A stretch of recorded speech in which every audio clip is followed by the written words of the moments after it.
프로세스 설계는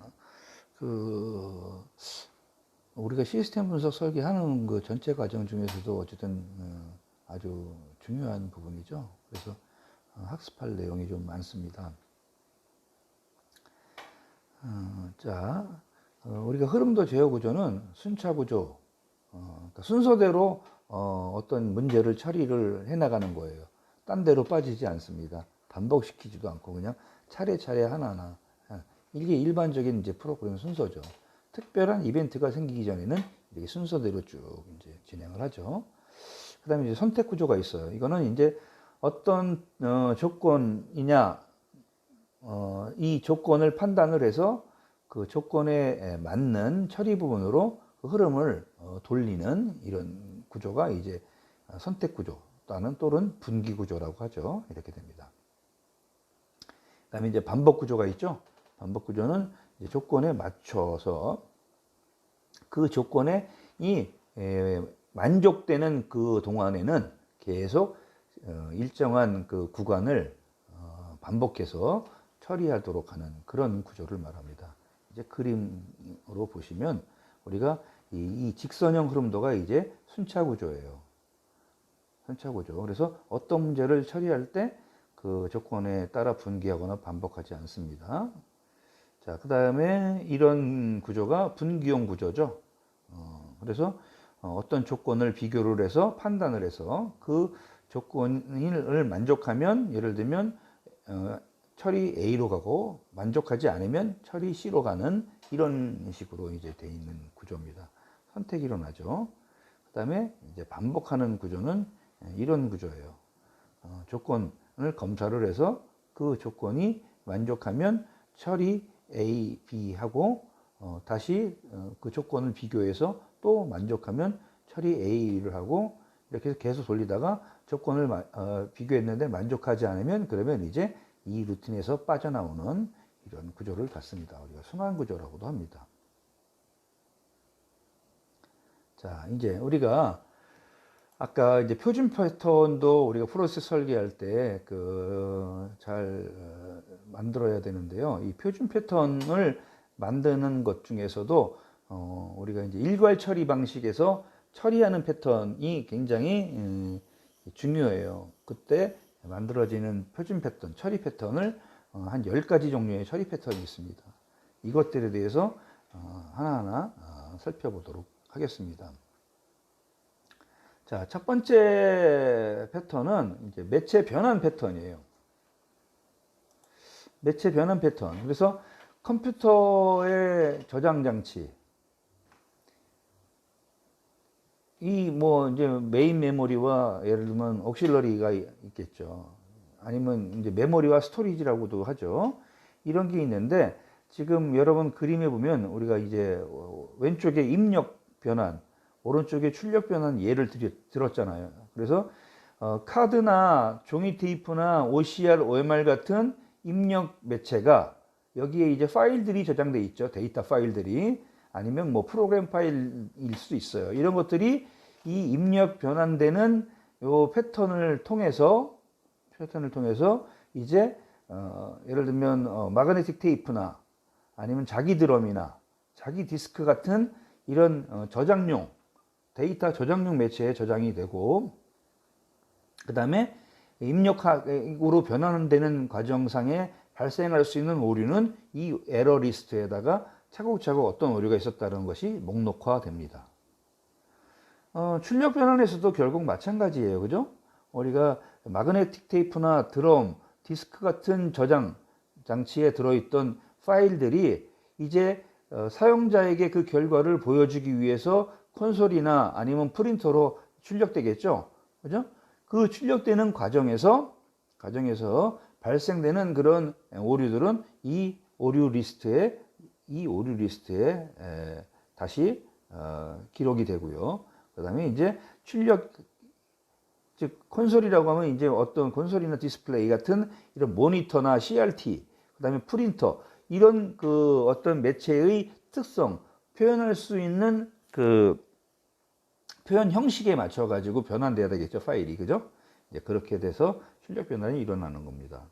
이런 걸 우리가 매체 변환이라고 그래요. 매체. 예를 들면 종이 매체, 종이 테이프에서 뭐 드럼으로, 아니면 종이 펀칭 카드에서 마그네틱 테이프로 이렇게 매체가 바뀌었다 하는 거죠. 자, 그 다음에 이제 두 번째는 정렬, 소팅이에요. 그래서 우리가 순서 없이 나열된 데이터를 일정한 기준을 정해서 그 기준에 따라서 이제 순차적으로 재분류를 하는 거죠. 그러면 이 기준에 따라서 오름차순으로 줄을 세우거나 내림차순으로 줄을 세울 수가 있어요. 그죠? 그래서 이렇게 순서를 지정하는 기준이 되는 항목을 우리가 소팅 키, 즉 정렬 키라고 부릅니다. 그래서 정렬 전에 있는 데이터들이 예를 들면 28, 6, 9, 7 이렇게 있었어요.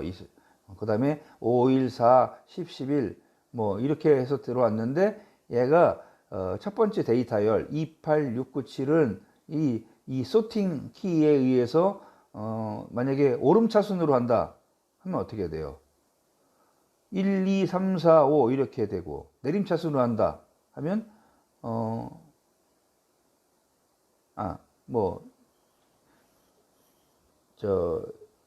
5, 4, 3, 2, 1 이렇게 되겠죠. 그죠? 그래서 이런 것들을 정렬 전과 정렬 후에 데이터의 순서나 이런 것들이 바뀌고 하는 이런 방식이 이제 우리가 패턴 변환이 일어나는 거죠. 자, 그 다음에 이제 병합이라는 게 있어요. 우리가 머징이란 말 많이 쓰죠. 이거는 이제 파일 형식이 같아야 돼요. 파일 형식이 같고 두 개의 파일로 나눠져 있는 데이터를 하나의 파일에다가 서로 묶으려고 그래요. 근데 묶는데 파일 형식이 다르면 묶여지지가 않잖아요. 그죠? 그러니까 파일 형식이 같아야 돼요. 이렇게 묶으면서 오름차순으로 정렬시키거나 내림차순으로 정렬시킬 수가 있습니다. 그래서 동일한 파일 형식을 가지고 있는 두 개 이상의 파일들을 하나로 정리할 때 우리가 머징이라는 말을 이제 패턴 변환을 쓰는 겁니다. 자, 그 다음에 이제 다음에 알아볼 표준 패턴은 콜레이트 조합과 매칭 대조죠. 대조. 조합이라는 것은 파일 안에 있는 자료와 또 레퍼런스가 되는 파일, 기준 파일하고 자료를 서로 비교를 해서 같은 자료들만 골라내면 우리가 이제 이것을 조합이라고 그래요. 콜레이트. 그래서 입력되는 데이터가 들어오고 이미 우리가 갖고 있는 대조 파일이 있어요. 그러면 거기에 예를 들면 엔드 연산이나 오화 연산이나 익스클루시브 오화 연산 같은 연산을 하면 우리가 원하는 특정한 대조값들을 얻을 수가 있거든요. 그렇게 해서 이제 출력 파일을 만들어내는 겁니다. 그다음에 이제 매칭은 두 개의 파일을 대조를 해서 기록 순서나 아니면 기록된 내용 이런 것들을 검사를 하는 거죠. 자, 우리가 어떤 창고를 가지고 있다고 쳐요. 여기서 얘기하는 매칭이라고 하는 이 패턴은 창고예요. 창고면 창고가 빈 창고입니다. 그럼 처음에 어떻게 돼요? 처음에 이 창고를 채우기 위해서 여러 가지 상품들이 들어오죠. 그게 입고예요. 그죠? 들어오면 여기 있던 것이 이제 그 중에 10개가 들어왔는데 3개가 나가요. 3개가 나가면 어떻게 돼요? 그러면 이 창고 안에 7개가 남아 있는 거잖아요. 그죠? 나가기는 3개가 나갔는데 창고 안에 보관되어 있는 거는 5개밖에 없다 하면 2개가 손실이 일어난 거죠. 그죠? 그래서 이런 것들을 검사하기 위해서 체크리스트를 갖고 있는 거예요. 그래서 2개의 입고과 출고 파일을 대조를 해서 입출고 파일을 만드는데 이 중에 오류가 생기면 이 체크리스트에 기록이 됩니다.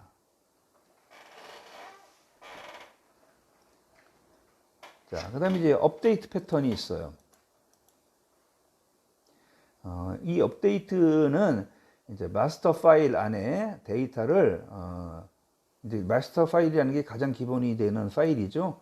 그 안에 있는 데이터를 이제 우리가 쓰다 보면 그 중에 이제 바뀌지 않은 파일 말고 마스터 파일을 활용해서 어떤 작업을 하다 보면 결국 그 파일의 일부 내용이 바뀌거든요. 이런 파일들을 우리가 트랜잭션 파일이라고 하잖아요. 이 트랜잭션 파일로 마스터 파일에 있는 데이터를 추가하거나 수정하거나 삭제하기 위해서 이렇게 하면, 이런 작업을 하다 보면 결국 뭐냐면 이 최신 정보를 유지하기 위한 그런 노력이 생겨야 되겠죠. 트랜잭션을 이용해서 거래를 하다 보면 값이 바뀌니까. 그래서 그 바뀐 값을 갱신하는 그런 과정, 그 패턴이 있는 거죠. 그래서 새로운 마스터 파일을 생성합니다. 그래서 새로운 마스터 파일이 생성돼요. 왜? 이 트랜잭션 파일의 내용을 반영을 해서 만들어지기 때문에. 그런데 이런 갱신, 이 업데이트 패턴은 시험 같은 데 많이 출제가 됐었어요. 이 갱신, 업데이트 패턴은 마스터 파일 안에 있는 데이터를 이렇게 이제 하는 거라고 그랬잖아요. 그래서 어떤 처리가 주로 이루어지냐면 기존 파일에 새로운 레코드를 추가하고 기존 레코드에 있는 특정 항목을 수정하고 바꾸고 그 다음에 기존 파일 중에 이제 쓸모 없어진 레코드를 삭제하는 이런 것들이 갱신 처리의 내용입니다. 그래서 이것을 갱신할 때는 순차적으로 갱신하거나 랜덤으로 갱신하는 방법이 다 적용될 수 있습니다.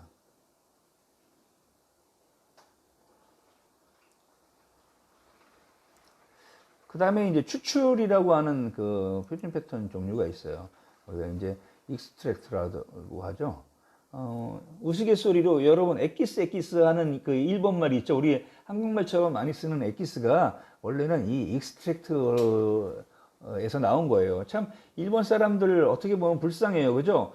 이 익스트랙트라는 발음을 하기 어려운 건지 아니면 자존심으로 그냥 그거를 남의 말을 쓰면서 엑기스라고 그렇게 어떻게 할 수가 있는지 모르겠어요. 이렇게 추출 같은 이런 말을 붙이지도 못하고. 그죠?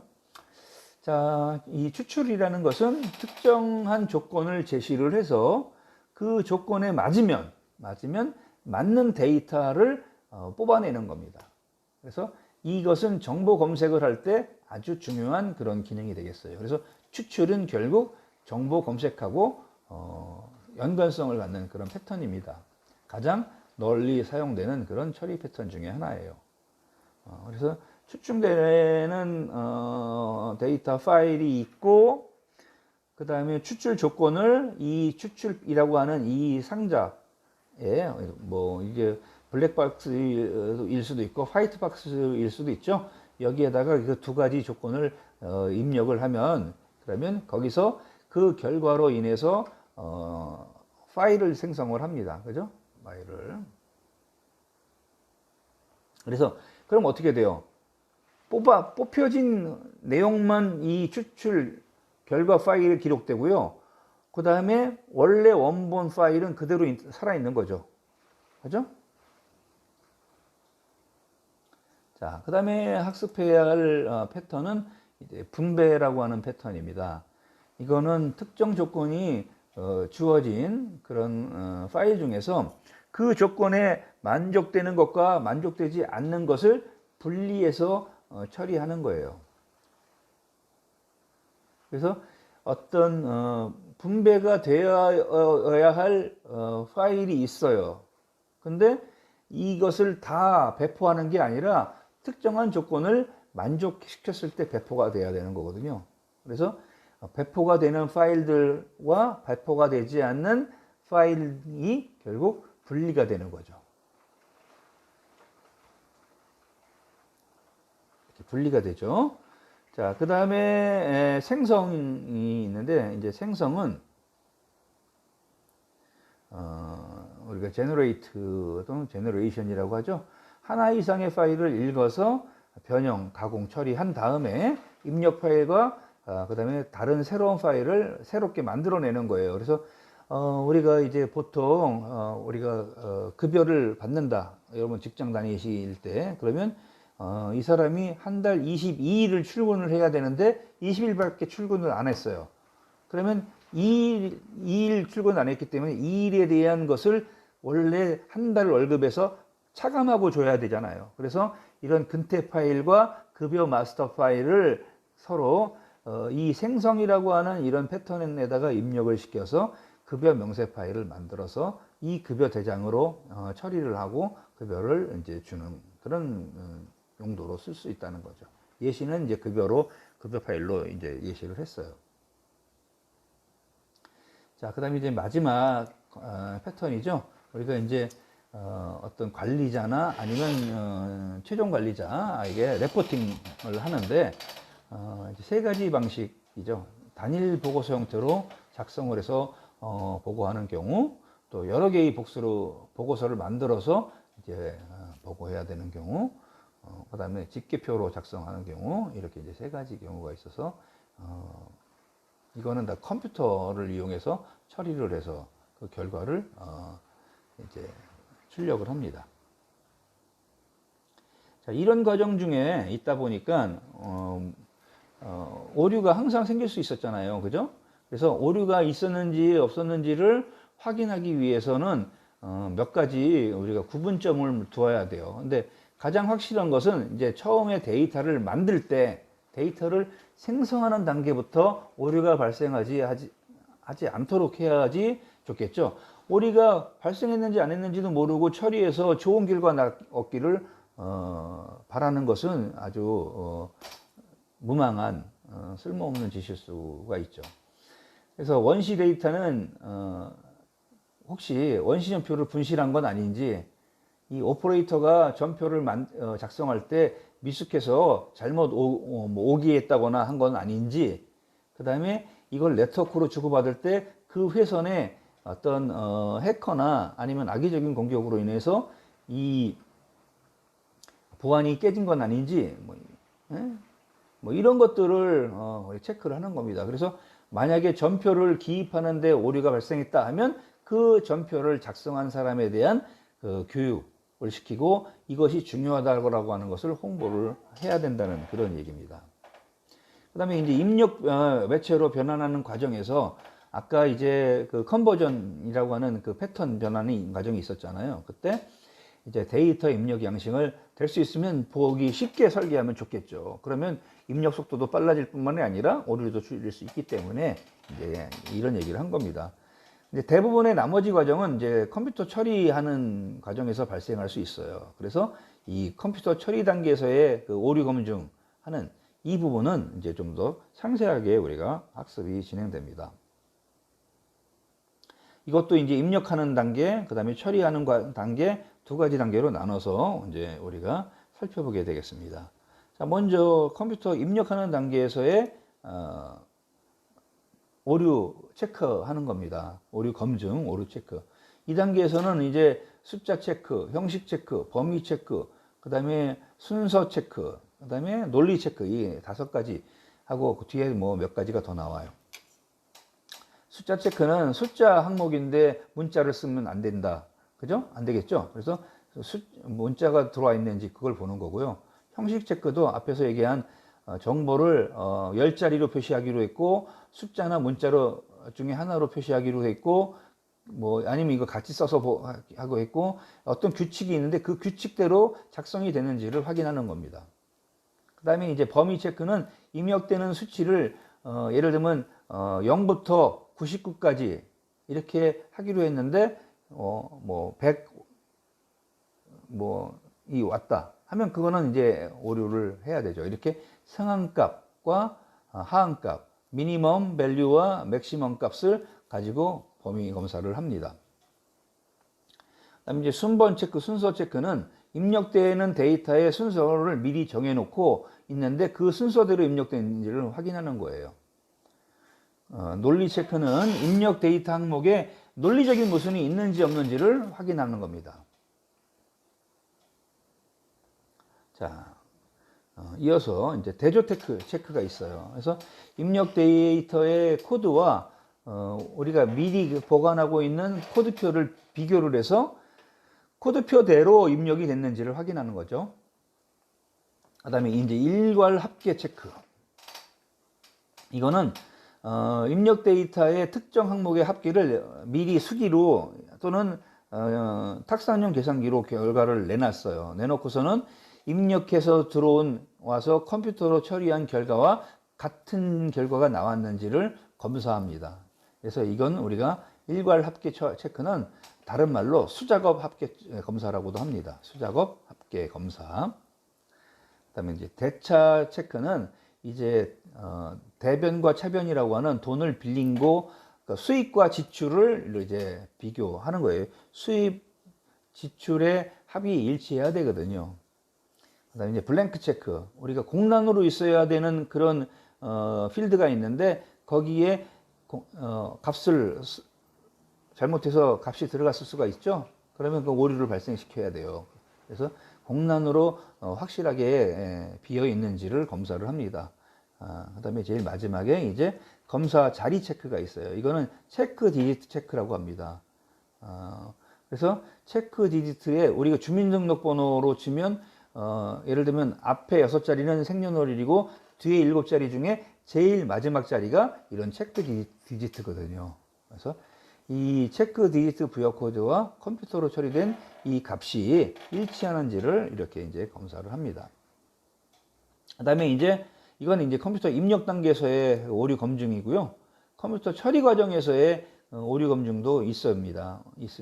그래서 다중 레코드 체크, 마스터 파일을 변경하는 경우 그 이제 트랜잭션 파일에 있는 레코드와 중복되어 있는지 체크하는 거고요. 그다음에 불일치 레코드 체크가 있는데 이거는 이제 마스터 파일과 트랜잭션 파일을 조합하는 경우에 키 항목 값이 동일해야 되는데 동일하지 않으면 그건 이제 오류를 발생시키는 거죠. 그다음에 이제 부호 계산 결과가 양수면 예를 들면 아무 표시를 안 하지만 음수면 마이너스 부호를 붙여야 되잖아요. 이런 것 같이 음수여야 되는데 양수로 표시하고 양수인데 음수로 표시하면 안 되기 때문에 그것을 체크를 하는 겁니다. 그다음에 이제 한계 초과, 우리가 오버플로라고 하죠. 개선 결과가 그 규정된 자릿수나 한계 값을 한계된 범위를 넘어가지 않도록 해야 됩니다. 그다음에 이제 제로 대차 체크라고 해서 계산 결과가 0이어야 하는데 0이 안 나오는 경우가 있겠죠. 그래서 0인가를 검사하는 게 이제 제로 대차 체크예요.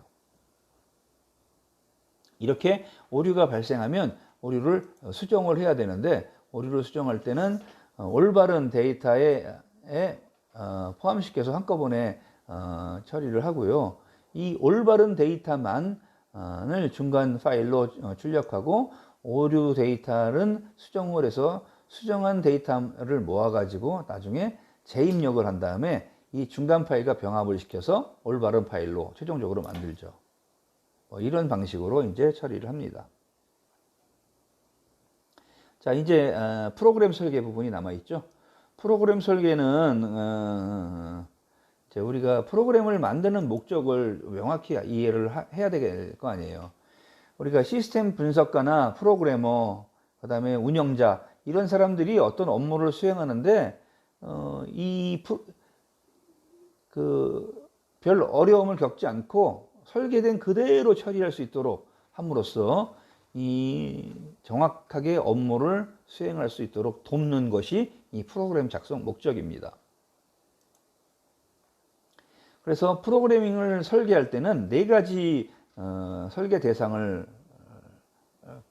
분류해서 구분해서 설계 대상으로 해요. 첫 번째는 이제 구조 설계해야 되고 절차적인 흐름도를 만들고 이 흐름도에 따라서 프로그램을 설계하고 그 다음에 나중에 문서화합니다. 프로그램 설계, 그래서 어떤 표준화, 분업화, 문서화라고 하는 이 3가지 목표를 달성함으로써 이 전체적인 생산성을 높이려고 하죠. 표준화, 분업화, 문서화 이 3가지를 우리가 이제 철저하게 지켜서 생산성을 높이려고 한다는 얘기입니다. 자, 우리가 이제 그 프로그래밍 설계서를 작성을 하는데, 이때 시스템 설계의 가장 마지막 부분에서 프로그램 설계가 이루어지잖아요.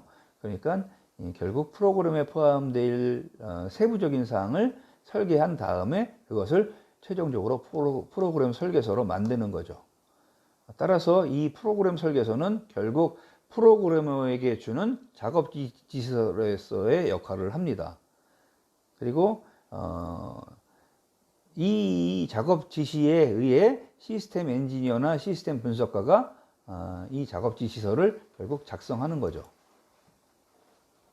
오타가 있었습니다. 프로그램 설계서에는 다음과 같은 내용이 포함돼요. 이 시스템의 이름, 그 다음에 시스템에 붙는 고유 코드, 어떤 설계 방침, 그다음에 이 프로세스의 흐름을 차트로 그리고, 그 다음에 코드표, 그 다음에 입출력 설계도, 그 다음에 최종적으로 이 프로그램 지시서가 이렇게 포함이 됩니다. 이 프로그램 지시서에는 또 다음과 같은 내용이 포함이 돼요. 아주 많은 내용이 포함이 되죠. 어떤 프로그램의 이름, 그 다음에 프로그램을 만든 사람, 그 다음에 프로그램 작성 기간, 비용, 뭐 이런 거, 그 다음에 입출력 장치, 그 다음에 각 파일에 있는 이름, 그 다음에 레코드에 있는 데이터들, 뭐 레코드의 이름, 항목명, 뭐 이런 거 쭉 이제 기입을 해주고요.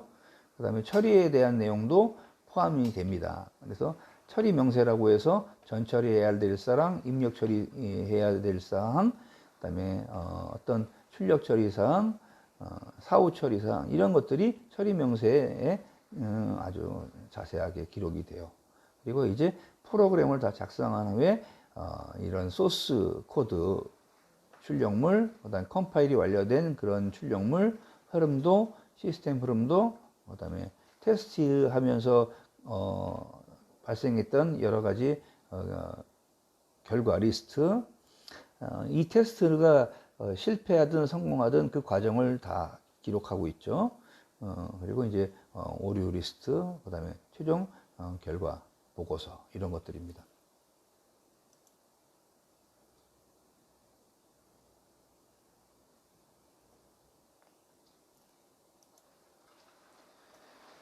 자, 프로그램 설계서를 만들면 결국 프로그래머가 바뀌어도 다른 프로그래머가 와도 이제 프로그램 설계서를 쭉 읽어보면 이게 어떤 식으로 만들어졌다라는 것을 이해할 수가 있죠. 그래서 이걸 이용해서 시스템을 수정하거나 변경하거나 이렇게 하는 유지보수가 쉽고요. 그다음에 이제 이 프로그램을 돌리고 있는 컴퓨터 규정을 바꿨어요. 교체했어요. 최신 사양으로 바뀌었어요. 그래도 그 사양에 맞는 프로그램으로 쉽게 바꿀 수가 있겠죠. 그 다음에 공동 작업을 쉽게 할 수가 있고, 그 다음에 교육 훈련을 할 때는 참고 자료로 쓸 수도 있고, 뭐 이런 내용들이 작성 효과라고 이렇게 볼 수가 있겠습니다.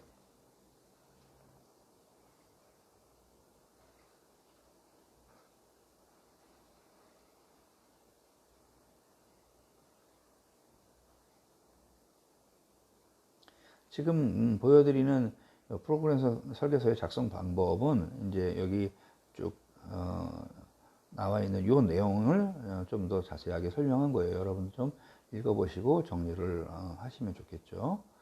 자, 그 다음에 이제 프로그램을 다 작성하면 이제 최종적으로 뭘 하냐면 디버깅과 테스트를 하죠. 디버깅은 이제 데스크 디버깅과 머신 디버깅으로 나눠져요.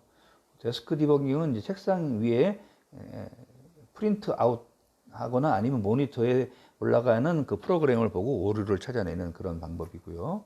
그다음에 이제 머신 디버깅은 컴퓨터가 스스로 오류를 찾아서 디버깅 해주는 그런 방식입니다. 그러니까 사람이 하는 거와 컴퓨터가 하는 거라고 이렇게 구분하시면 되겠고요. 테스트 실행하는 방식은 이제 테스트 방식이 여러 가지 방식이 있는데, 여기서는 이제 그 통합 테스트와 시스템 테스트를 중심으로 살펴보겠습니다. 통합 테스트라고 하면 이제 각 프로그램 단위별로 우리가 모듈 테스트가 끝나면 그걸 디버깅을 하잖아요. 그래서 디버깅에서 이제 디버깅까지 했어요. 버그를 잡았습니다.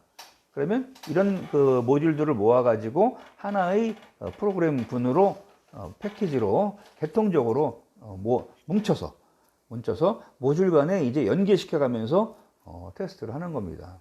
그래서 이때 어떤 걸 보느냐면 작동 매뉴얼을 대로 동작하는지, 그다음에 오류 데이터가 다 어딘가에 저장되고 기록되는지, 그다음에 개선 결과가 정확한가, 그다음에 이 과정 중에 부분적으로 장애는 없었는지, 멈추거나 아니면 뭐 렉 걸리거나 이런 것들, 그다음에 부분적으로 편집은 올바르게 되어 있는지, 그다음에 이거를 조직적으로 살펴봤을 때 불편하고 부적합한 것은 없는가, 이런 것들을 우리가 확인합니다. 자, 그다음에 이제 시스템 테스트라는 게 있는데, 이거는 전체 시스템을 놓고 이제 하는 거예요. 이게 우리가 통합 테스트는 우리가 개발한 시스템을 테스트하는 거고요. 이렇게 개발된 시스템이 이제 전체 어떤 비즈니스 영역 시스템에 하나로 들어가잖아요. 그랬을 때 이 데이터의 작성, 데이터의 입력, 또 실행, 출력, 파일로 만들어져서 유지보수하는 단계까지 그 모든 과정을 다 과거에 축적했던 실제 데이터를 가지고 이제 한번 테스트를 해보죠. 이렇게 하다 보면 어떤 점을 주로 보느냐면, 이 시스템 테스트에서는 각 프로그램이 공통적으로 또 연속적으로 처리에 완전히 잘 적응해서 연동하면서 동작하는가, 그 다음에 각각의 시스템들이 작동 매뉴얼대로 동작하고 있는가, 그 다음에 전산부서에서 작업을 할 때 미리 만들어진 매뉴얼대로 작업을 하느냐, 그 다음에 각 단계별로 처리하는 데 걸리는 시간은 얼마나 되는가, 미리 예상하는 시간이 있었잖아요. 그죠? 그 예상 시간하고 비슷한가, 이런 것들을 이제 판정합니다. 그리고 최종적인 산출물 결과가 정확한지도 이제 확인을 해야 되겠죠.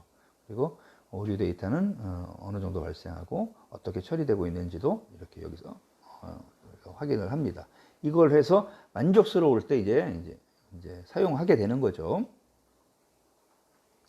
자, 이제까지 배운 학습 내용들 여러분들 이제 학습 요약으로 정리를 해드렸어요. 뭐 프로세스 설계할 때 유의사항 또 알고 계셔야 되고, 또 흐름도가 뭐 블록 차트나 시스템 차트나 아니면 프로세스 차트나 프로그램 차트, 이렇게 네 가지 종류가 있다라는 것도 말씀드렸습니다. 그리고 이제 우리가 일괄 처리하는 처리 패턴에는 한 10가지 정도의 처리 패턴이 있었는데, 매체 변환, 정렬, 병합, 대조, 조합, 갱신, 그다음에 뭐 분배, 생성, 특히 이렇게 파란색으로 표시한 것들은 어떤 시험 같은 데 많이 나오는 그런 중요한 개념들입니다. 이렇게 있었습니다. 에러 체크 시스템은 신뢰성 있는 정보를 얻기 위해 필요한 그런 시스템이고요. 우리가 오류 체크를 하는 방식은 일괄 합계 검사, 균형 검사, 뭐 한계 검사, 이런 많은 체크 방식이 있었죠. 프로그램 설계서에 포함되는 사항 여러분 다시 한번 정리해 주시고요. 작성 효과도 여러분들이 한번 다시 정리를 해보세요. 이거는 외울 수는 없지만 이런 것들이 효과가 있다라는 것은 정리를 해 두실 수가 있다 하는 겁니다. 자, 이렇게 해서 학습 프로세스 설계에 대한 학습을 마치도록 하겠습니다.